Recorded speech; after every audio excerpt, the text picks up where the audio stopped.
এবার 14 একের দিকে তাকান। মূল বিন্দু এবং x1 y1 বিন্দুর সংযোজক সরলরেখা যদি b0 ও x2 y2 বিন্দু দ্বয়ের সংযোজক সরলরেখার উপর লম্ব হয় তবে এটা প্রমাণ করতে বলছে।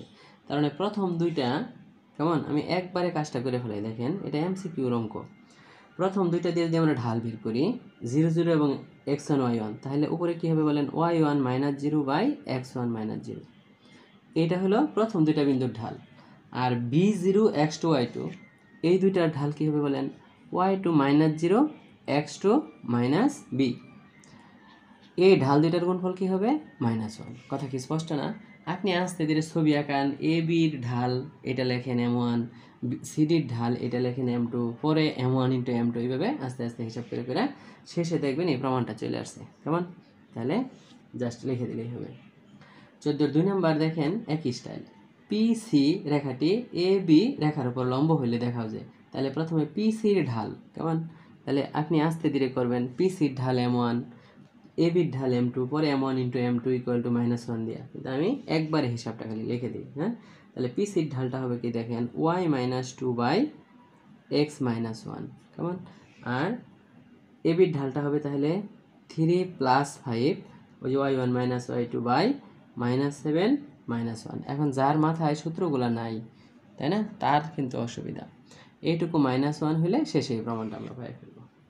3 নাম্বারটা দেখেন একই স্টাইলের। PXY বিন্দুটি একটি সরলরেখার উপর অবস্থিত যা Q23 বিন্দু দিয়ে যায় এবং AB রেখার উপরে লম্ব হয়। তাহলে PQ হলো দুইটা বিন্দু আর AB হলো দুইটা বিন্দু। তাহলে PQর ঢাল আর ABর ঢালের গুণফল -1। তাহলে এইখান থেকে আপনি ওই যে প্রথমে বলবেন PQর ঢাল m1 = এই যে এইটুক y - 3 বাই, তাই না, x - 2, আর ABর ঢাল, তাই না, 2 - 4 বাই -1 + 5। ওকে, তাহলে এইখান থেকে আমরা -1 পাবো। এই করলে ওই প্রমাণটা চলে আসবে। তার মানে জাস্ট খালি ঢাল দুইটার গুণফল -1। ওকে, 15 1 2 3 বিন্দু হইতে এই রেখার উপর অঙ্কিত লম্বের পাদবিন্দুর স্থানাঙ্ক নির্ণয় করো। হ্যাঁ, এবং এর সাহায্যে বিন্দুটি যে সরলরেখার লম্ব দূরত্ব নির্ণয় করো। কেমন, দুইটা কাজ। মানে পাদবিন্দু বিষয়টা কি, ওকে, তাহলে সেইটা আমাদের একটু চিনতে হবে। খেয়াল করেন 15 1 যে রেখাটা দেওয়া আছে তার সমীকরণ হলো 4x + 3y - 7 = 0, তাই না। এবং 2 3 থেকে এই রেখার উপরে অঙ্কিত লম্ব, তাহলে 2 3 যদি এখানে একটা বিন্দু হয় তাহলে এইখান থেকে কিন্তু তার উপরে লম্ব আঁকলে, তাই না, এই রেখার লম্ব রেখার সমীকরণ তো আমরা জানি, তাই না। তাহলে এটা যদি আমরা 1 নং দেই তাহলে 1 নং এর লম্ব রেখার সমীকরণ কি হবে বলেন। লম্ব রেখা হলে চিহ্ন বদলায়, সহগ বদলায়। তাহলে 3x - 4y + k = 0, তাই না। তো 2 3 বিন্দুগামী, ওই যে কে যখন একটা আননোন, তাই না, তখন কিন্তু আমরা হ্যাঁ x এর জায়গায় 2 বসাই দিলে 6 হবে, y এর জায়গায় 3 বসাই দিলে -12 + k = 0, তার মানে k আসলো 6। তাহলে এই সমীকরণটা কিন্তু আমরা ধরলাম এটারে এ বি আর এটা হলো সিডি, তাই না। তাহলে সিডি এর সমীকরণ পাইয়া ফেলবো আমরা 3x - 4y + 6 = 0। ওকে, এখন দেখেন পাদবিন্দু বলতে আমরা যে এই বিন্দুটারে বুঝি। এই বিন্দু হলো এ বি আর সিডির ছেদবিন্দু। তার মানে এটা আমরা যখন 2 নং রেখা বললাম তাহলে 1 নম্বর আর 2 নম্বর রেখার ছেদবিন্দুটাই হলো পাদবিন্দু। কেমন, তাহলে 1 নং ও 2 নং রেখার ছেদবিন্দুই হলো লম্বটার পাদবিন্দু। তাহলে এই ছেদবিন্দুটা বের করলে হয়ে যাবে। কেমন, তাহলে ছেদবিন্দু আমরা সমাধান করে বের করতে পারবো না। ওকে, তাহলে ছেদবিন্দুটা নিজেরা বের করেন। এখানে আরও খানিকটা কথা বলছে। হ্যাঁ, এর সাহায্যে বিন্দুটি হইতে সরলরেখার লম্ব দূরত্ব নির্ণয় করো। কেমন, এই বিন্দু থেকে এই রেখার লম্ব দূরত্ব বলেন। এটা তো বিন্দু আর এটা রেখা যখন দেওয়া আছে তখন তো আমরা এমনিতেই লম্ব দূরত্বটা পাই ফেলতাম। ডি = মনে আছে, হ্যাঁ, এটা কিন্তু নিজে করতে হবে। ওকে, তাহলে ডি ইকুয়াল টু ওই যে বিন্দু থেকে রেখার দূরত্বের সূত্র মনে আছে? বিন্দু থেকে রেখার দূরত্ব কেমনে বের করে? হ্যাঁ, এক্সের জায়গায় এক্সের মানটা বসায় দেন 2, ওয়াইয়ের জায়গায় ওয়াইয়ের মানটা বসায় দিতে হবে -7 by √a² plus b² modulus, তাই না? ইকুয়াল টু, তাহলে এইখান থেকে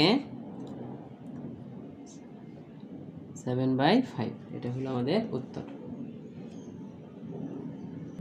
সরি, 10/5, তার মানে উত্তরটা হলো 2। কেমন?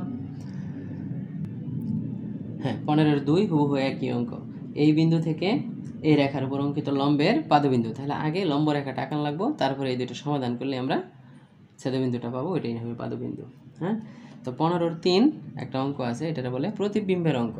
কেমন? তো প্রতিবিম্বের অঙ্ক আমাদের আগে আমরা এরকম কোনো আলাপ করি নাই, এই জন্য একটু নতুন করে চিনতে হবে। কেমন? তাহলে একটু খেয়াল করেন আগে প্রতিবিম্ব বিষয়টা কীরকম। কেমন? আচ্ছা, আমরা কয়টা ছবি আঁকি, দেখেন। এটা যখন এক্স অক্ষ, হ্যাঁ, এটা ওয়াই অক্ষ, খেয়াল করেন এইখানে একটা বিন্দু হইল 3, 4। ওকে, এই বিন্দুটা এক্স অক্ষের সাপেক্ষে এর প্রতিবিম্ব বের করতে বললো। তার মানে আমায় মনে করতে হবে এক্স অক্ষটা হলো একটা আয়না। কেমন? তাহলে এইটার প্রতিবিম্ব পাবো। খেয়াল করেন, আমরা যখন আয়নার সামনে দাঁড়াই, যতখানি সামনে দাঁড়াই প্রতিবিম্বটা ঠিক তার ততখানি পিছনে হয়, তাই না? তার মানে এইটা বরাবর এতখানি দূরত্বে আমরা একটা প্রতিবিম্ব পাবো। এই বিন্দুটার স্থানাঙ্ক বের করব। কেমন? এটারই বলা হবে প্রতিবিম্ব। ওকে, এখন এটা বের করার জন্য আমায় কী করতে হয়? এই বিন্দুটা বের করতে হয়। দেখছেন আগের অঙ্ক দুটাতে আমরা এই যে পাদবিন্দু বের করে আইছি, তাই না? তার মানে এই যে এটা, তার উপর এটা লম্ব হইলে, তাই না, এই লম্বটার পাদবিন্দু। এইখানে তো খুব সহজেই আমরা বুঝতে পারতেছি যে 3, 4 বিন্দুতে গেলে এইটুকু দূরত্ব 3 ছিল আর এইটুকু দূরত্ব ছিল 4, তাহলে এই স্থানাঙ্কটা কিন্তু হয়ে গেল 3, 0। কেমন? আমরা ধরলাম এটা এ বিন্দু, এইটা প্রতিবিন্দুটা বি বিন্দু, আর মাঝখানের বিন্দুটা হলো ও, তাই না? এখন তাহলে যেহেতু বলতেছেন যে এইখান থেকে যতখানি দূরত্বে থাকবে এ, এখান থেকে ঠিক ততখানি দূরত্বে থাকবে তার প্রতিবিম্ব, তাই না? তাহলে যদি অতখানি দূরত্বে প্রতিবিম্ব থাকে, তাহলে আমরা ধরে নিলাম যে বির স্থানাঙ্ক হলো x1, y1। তাহলে কিন্তু এ আর বির মধ্যবিন্দু 3, 0। তাহলে বলেন হিসাবটা করে ফেলানো যায়। x1 + 3/2 ইকুয়াল হলো 3। তাহলে এইখান থেকে আমরা x1 এর একটা মান পাই ফেলবো। y1 + 4/2 ইকুয়াল টু হলো 0। এইখান থেকে আমরা y1 এর একটা মান পাই ফেলবো। এই যে জায়গাটা, এটাই হলো আমাদের প্রতিবিম্বের স্থানাঙ্ক 3 - 4। তাহলে প্রতিবিম্ব কীভাবে বের করতে হয়? হ্যাঁ, যার সাপেক্ষে যখন আমরা এক্স অক্ষের সাপেক্ষে বের করব, তখন এইখানে একটা পাদবিন্দু লাগবে। এই জন্যই আমাদের আগের অঙ্কগুলোতে পাদবিন্দুর হিসাবটা ছিল। যেহেতু এক্স অক্ষের উপরে এই বিন্দুটা বের করা সোজা ছিল, এই জন্য আমরা তাড়াতাড়ি কাজটা করে ফেলতে পারছি। কেমন? এইবার ছবিটার দিকে তাকান। এইবারও আমরা প্রতিবিম্বই বের করব, কিন্তু সেটা ওয়াই অক্ষের সাপেক্ষে। আগের বিন্দুটারই বের করি, কোনো সমস্যা নাই। 3, 4 ছিল, মনে আছে? তাহলে ওয়াই অক্ষের সাপেক্ষে যদি হয়, তাহলে আয়নাটা কারা হবে? ওয়াই অক্ষ। তাহলে ওয়াই অক্ষ থেকে এটা যতখানি এদিকে আছে, ঠিক ততখানি এইদিকে আমাদের বিন্দুটা থাকবে, তাই না? প্রতিবিম্ব। তাহলে এটা এ বিন্দু, প্রতিবিম্বটার বি বললাম, তার স্থানাঙ্ক ওই যে x1, y1। কেমন? আর মাঝখানে যে বিন্দুটা আছে, ওকে, এইটা তাহলে আমাদের দরকার।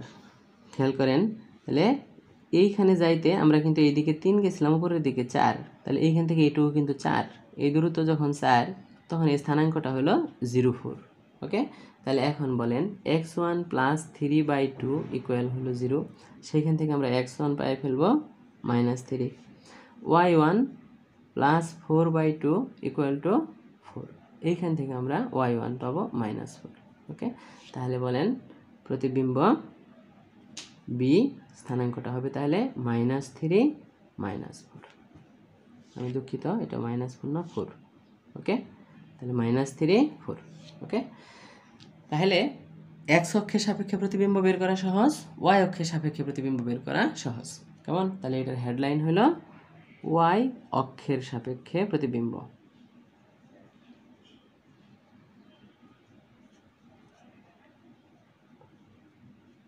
তাহলে আগেরটা ছিল এক্স অক্ষের সাপেক্ষে। এখন এই দুইটা অক্ষ ছাড়া অন্য যে কোনো রেখার সাপেক্ষে প্রতিবিম্ব বলা থাকতে পারে। তাহলে আমাদের এই অঙ্কটা হলো সেরকম একটা অঙ্ক, যেটা অন্য রেখার সাথে প্রতিবিম্ব। কোনো অসুবিধা নাই। তাহলে এইখানে দেখেন y ইকুয়াল টু এক্স রেখা লেখা আছে, যেটা মূলবিন্দুগামী একটা রেখা, তাই না? হ্যাঁ, ওই যে y ইকুয়াল টু mx হলে কি মূলবিন্দুগামী রেখা হয় না? তাহলে আমরা x অক্ষ y অক্ষ বললাম, মূলবিন্দুগামী একটা রেখা হচ্ছে, তাহলে x মাইনাস ওয়াই ইকুয়াল 0 বলা গেল। কেমন? এখন খেয়াল করেন 5-6 বিন্দুর প্রতিবিম্বের স্থানাঙ্ক নির্ণয় করছে। তাহলে আমরা ধরলাম 5-6 বিন্দুটা এই জায়গাটাতে আছে, তাই না? তাহলে এইবার কিন্তু লম্বটা টানতে হবে এইখান থেকে, তাই না? এবং ঠিক এতখানি দূরত্বে গিয়া আমরা সেই প্রতিবিম্ব পাবো। তাহলে এটা এ বিন্দু, মাঝখানে ও বিন্দু, আর এটা হবে সি বিন্দু, যারে আমরা বের করবো x1 y1, তাই না? এখন তাহলে এই ক্ষেত্রে আমাদের কিন্তু এই বিন্দু বের করতে হবে। যেহেতু এটা অক্ষের উপরে না, তার মানে সমাধান করতে হবে এই রেখা আর এই রেখা। সেই ক্ষেত্রে কিন্তু আগে লম্বটা বের করতে হবে। এই জন্যেই 5-এর 1 এবং 2-এ লম্বের পাদবিন্দু বের করা শেখানো হয়েছে। কেমন? তাহলে এখন বলেন, এই যে 1 নম্বর রেখা মনে করলাম, তার লম্ব রেখা কি হয়, তাই না? 1 নংয়ের লম্ব রেখা কেমন? সেটা কিন্তু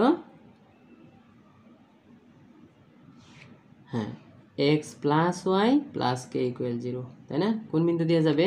5-6। তাহলে 5-6 বিন্দুগামী, কেমন? তাহলে x এর জায়গায় 5, y এর জায়গায় 6 বসায় দেন। তাহলে এখান থেকে আমরা কে পাবো হলো -11, কেমন? এইটা পাওয়ার পরে সমীকরণটা কিন্তু হয়ে গেল। তাহলে এটারে এ ও রেখাও বলতে পারি, এ সি রেখাও বলতে পারি, এ সি বলি।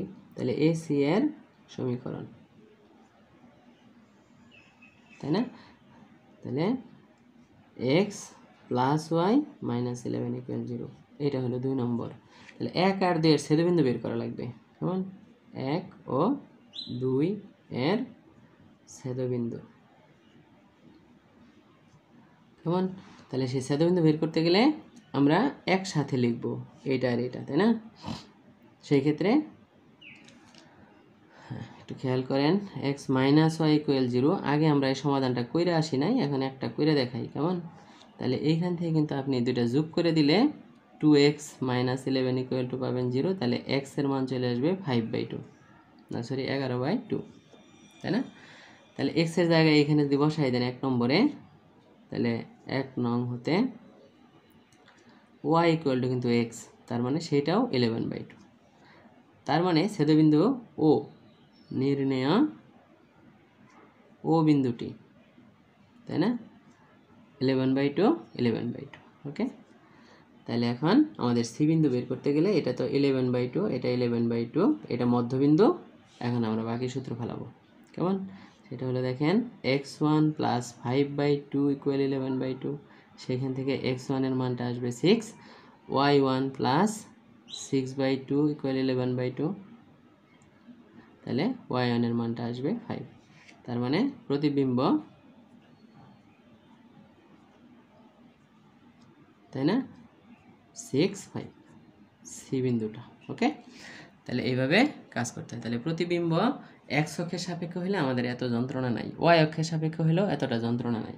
তাহলে অঙ্ক কি এই 5-এর 3-এর জন্য সবটুক করা লাগবে না, শুধু এইখান থেকে করলেই হবে, কেমন? কারণ এটাই তো আমাদের 3 নম্বরটা, আর আগের দুইটা আমরা হ্যাঁ ওইরকম যদি বলে কখনো যে x অক্ষের সাপেক্ষে y অক্ষের সাপেক্ষে আঁকাও, তাহলে আমরা পারবো। পরিষ্কার? ওকে, ধন্যবাদ।